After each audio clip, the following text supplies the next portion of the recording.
Picture a wildebeest. It's 2 a.m. on the Serengeti. The animal is lying on its side, legs folded, head low, breathing slowly. It is, by every external indicator, completely asleep. Vulnerable in a way that seems almost irresponsible given its neighborhood. Its neighborhood, to be clear, includes lions. Multiple lions. A pride of them, in fact, resting about 40 meters away in the tall grass. The lions are awake, some of them. They are looking at the wildebeest. You can see it on the wildlife camera footage. The predator's eyes catching the infrared light, oriented directly toward the sleeping prey animal, clearly aware of its location and condition, and they do nothing. They just lie there, looking. And eventually they look away, and the wildebeest sleeps on, and morning comes, and everyone wakes up, and the wildebeest trots off to join its herd like nothing happened, because for it, nothing did. If you've ever watched enough wildlife documentaries to notice this pattern, you've probably had a moment of confusion, because on the surface this makes absolutely no sense. The wildebeest is right there. It cannot run.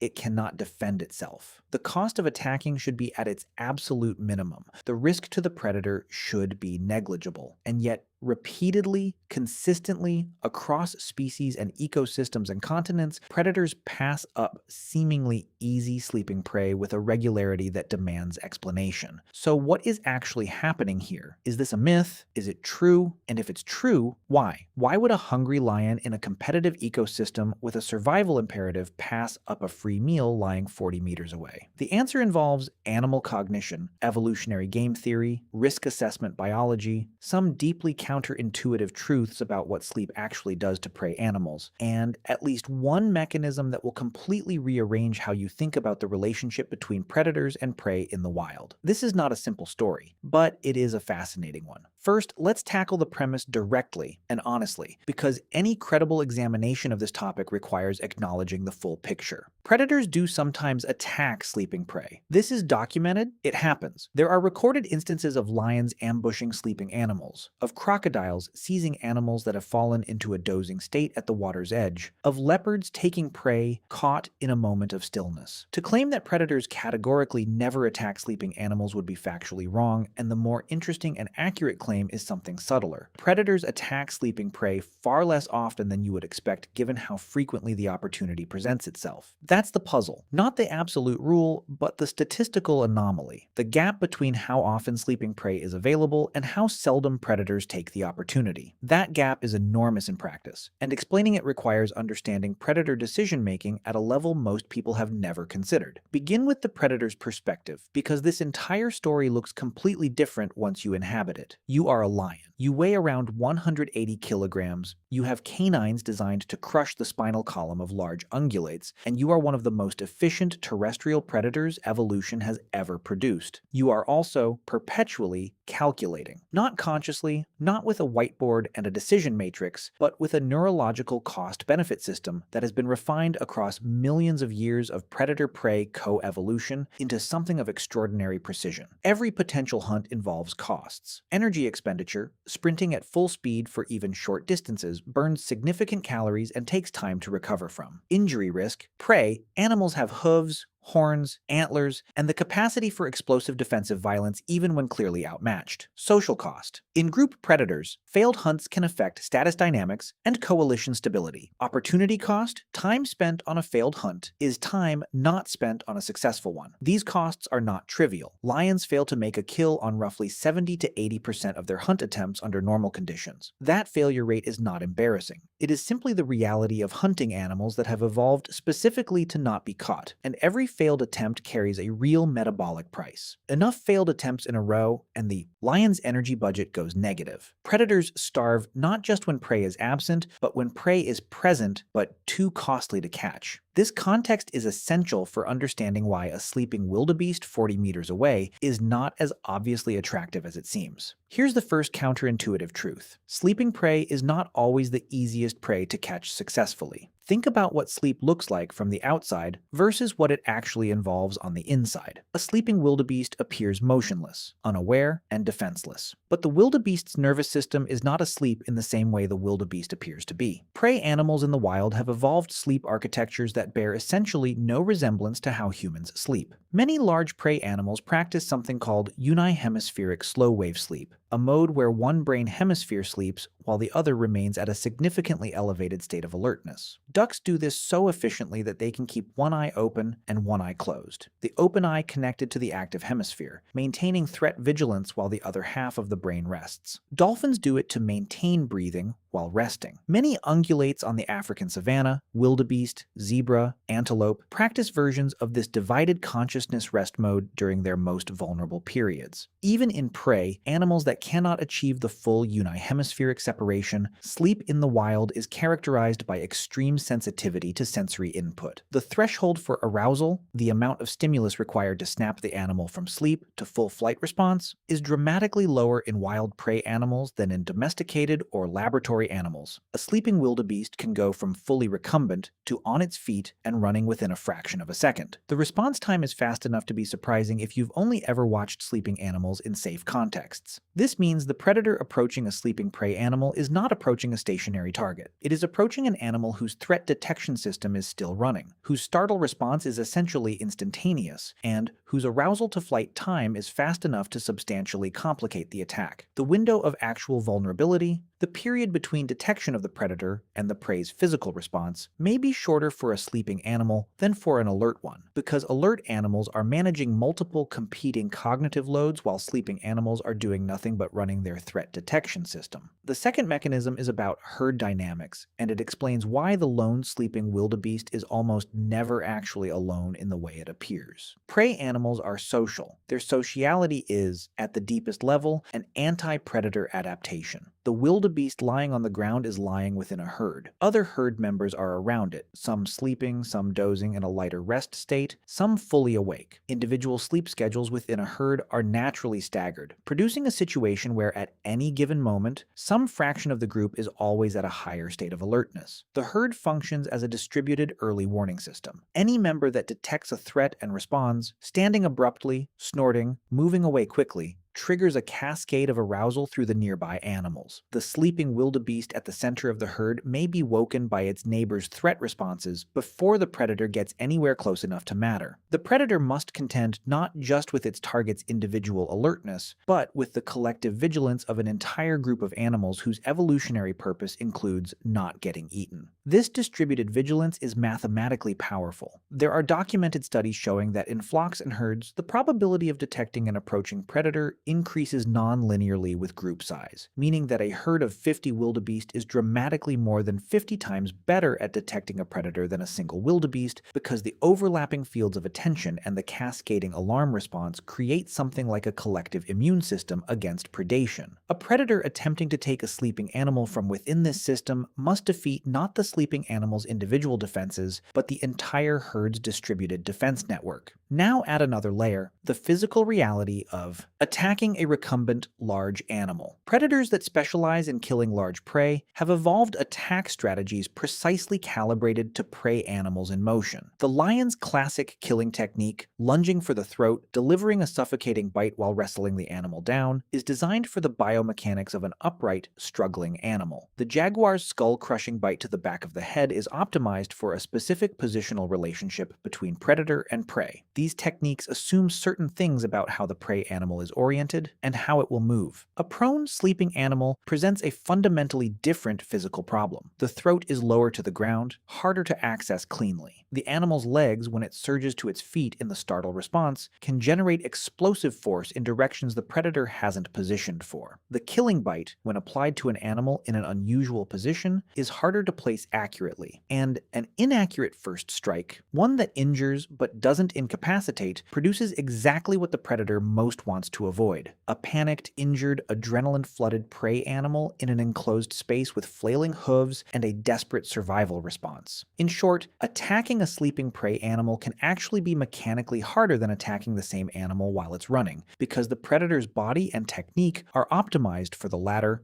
and not the former. The prey's positional advantage in terms of defensive capability is somewhat different when lying down than the intuitive framing of helpless suggests. The third major factor is one that operates at a level most people never think about when they watch wildlife footage. Predators are not optimizing for easy kills. They are optimizing for successful kills. Those two things are different, and the difference matters enormously. A successful kill is one that produces a meal without costing the predator more than the meal is worth. Easy-looking opportunities that carry hidden costs, detection failure risk, injury probability, energy expenditure on an attempt that might fail anyway, are not automatically attractive just because they appear convenient. Predators evaluate probability of success integrated across the entire attack sequence, not just the initial conditions. By the way, if you want to go even deeper into the secret lives of ancient humans, I just launched a full course called The Secret Lives of Ancient Humans. 10 modules, 3+ hours of content,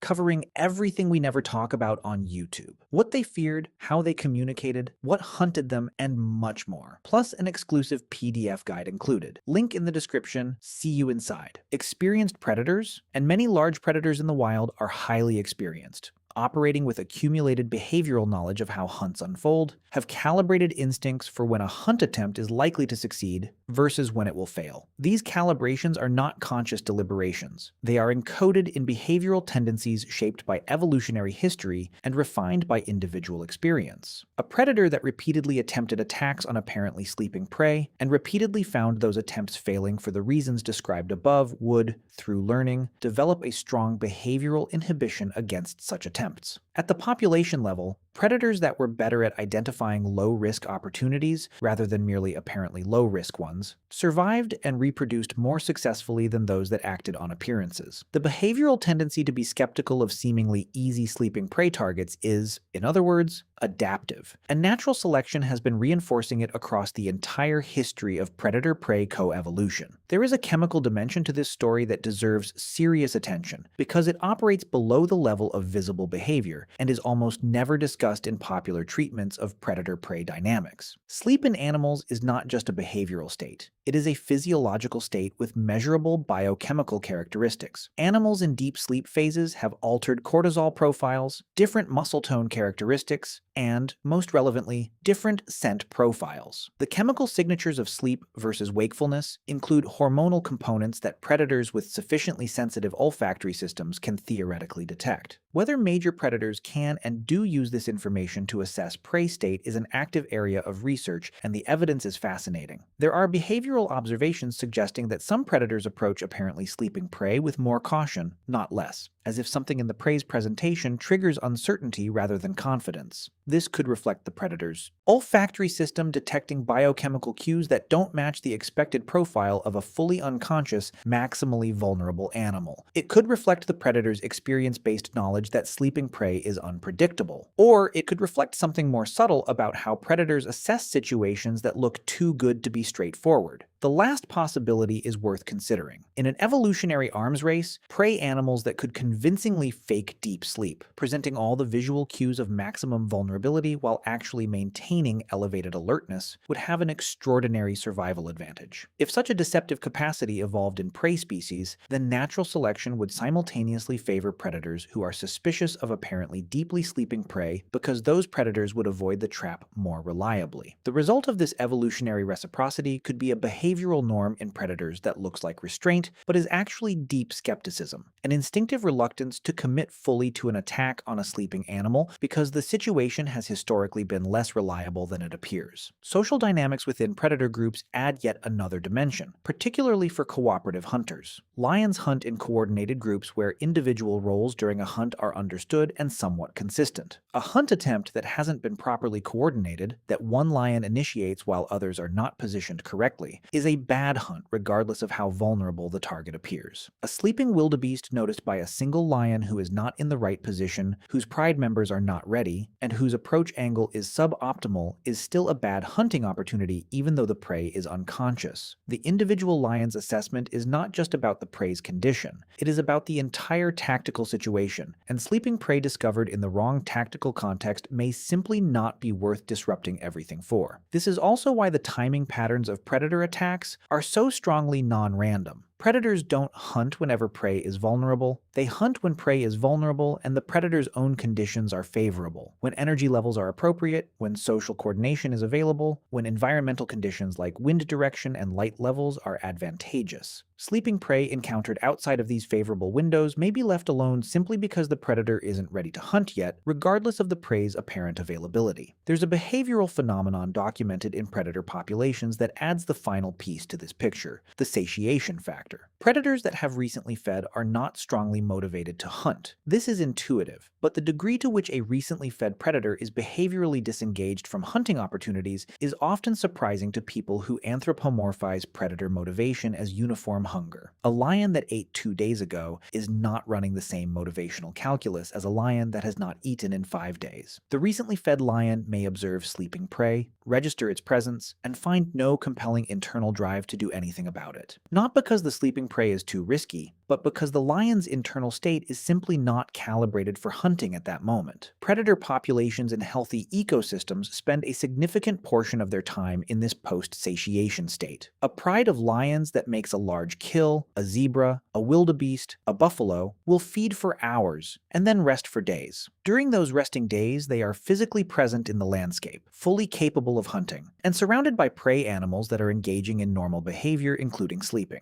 And they largely ignore all of it, not from restraint but from satiation. The prey animals around them are, in a sense, benefiting from the predator's previous success. Bring all of this together, and what emerges is a portrait of predator-prey dynamics that is radically more sophisticated than the simple predator hunts prey narrative that wildlife documentaries sometimes imply. Predators are not attack machines looking for any available opportunity. They are risk assessment systems operating under real energy constraints, with finely calibrated behavioral tendencies shaped by millions of years of evolutionary feedback. Every hunt attempt that fails carries a cost. Every injury sustained in a hunt attempt is a threat to the predator's own survival. Every unnecessary risk taken is a gamble against the predator's long-term reproductive success. Prey animals, meanwhile, are not passive victims waiting to be taken. Their sleep architecture has been shaped by the exact same evolutionary pressure that shaped predator hunting behavior. Their social structures are anti-predator technologies as much as they are social support systems. Their individual physiology during rest is not the straightforward vulnerability it appears to be. The sleeping wildebeest is not as defenseless as the image suggests. It is a product of millions of years of selective pressure specifically designed to survive situations exactly like this one. The lion looking at the sleeping wildebeest at 2 a.m. is not exercising noble restraint or following some unwritten wilderness code of honor. It is doing the same thing it does every time it encounters a potential hunting situation, running an unconscious, neurologically sophisticated calculation that weighs probability of success against cost of failure and asking whether the numbers add up. In many situations involving sleeping prey, for all the reasons laid out above, they don't. What does this mean for the broader framework of how we think about nature? The popular imagination of predator-prey relationships tends toward a cartoon version of the dynamic: raw power and speed on one side, speed and numbers on the other, with the most violent outcome as the default. But the actual evolutionary reality is subtler, more balanced, and more interesting than that framing allows. Predators and prey are locked in a co-evolutionary relationship spanning timescales that make human history look momentary. Every adaptation in the prey is a response to predator behavior. Every predator behavior is shaped by prey adaptations. The sleeping wildebeest's hair trigger arousal response exists because of the lion's capacity for stealth. The lion's preference for attacking moving, fleeing prey exists because sleeping prey turned out to be less reliably catchable than it looks. These things shaped each other across time in an iterative feedback loop of extraordinary complexity. The result is an ecosystem where predators and prey have, through pure selection pressure and without any conscious intention on either side, arrived at something that looks remarkably like mutual restraint. Not because anyone decided to be reasonable about it, but because the behaviors that minimized unnecessary risk and maximized reliable success turned out to be the behaviors that survived. Reckless predators died of their injuries or starved after too many failed attempts. Overly credulous prey that slept too deeply in exposed locations died without reproducing. What's left, what we observe in functioning ecosystems today, is the filtered product of everything that worked. The lion at 2 a.m. looking at the sleeping wildebeest and deciding against it is not being kind. It is being efficient. It is operating exactly as a product of 40 million years of felid evolution should operate in a landscape that has been selecting for successful predators since long before lions existed in their current form. And the wildebeest, sleeping through the night in defiance of what should by rights be a terrible neighborhood, is also operating exactly as it should. Its nervous system running vigilance protocols evolved under precisely the pressure of exactly this situation. Its herd spreading the perceptual load across dozens of partially awake members. Its muscle systems primed for the explosive transition from rest to flight that has kept its lineage alive across millions of years of nights exactly like this one. They are, in a very real sense, partners in an ancient and extraordinarily refined dance. The predator needs the prey to survive in sufficient numbers to be hunted again tomorrow. The prey needs the predator to not be so overwhelmingly efficient that every sleeping moment is a death sentence. The ecosystem needs both to remain viable. And somehow, through the brutal and entirely unsentimentalized process of natural selection, they have arrived at an equilibrium that serves all of those requirements simultaneously. That wildebeest waking up at dawn, standing, stretching in the early light, and ambling off to find water. That is not a lucky escape. That is the system working exactly as it was built to work. Lions watch it go, and then they close their eyes and sleep.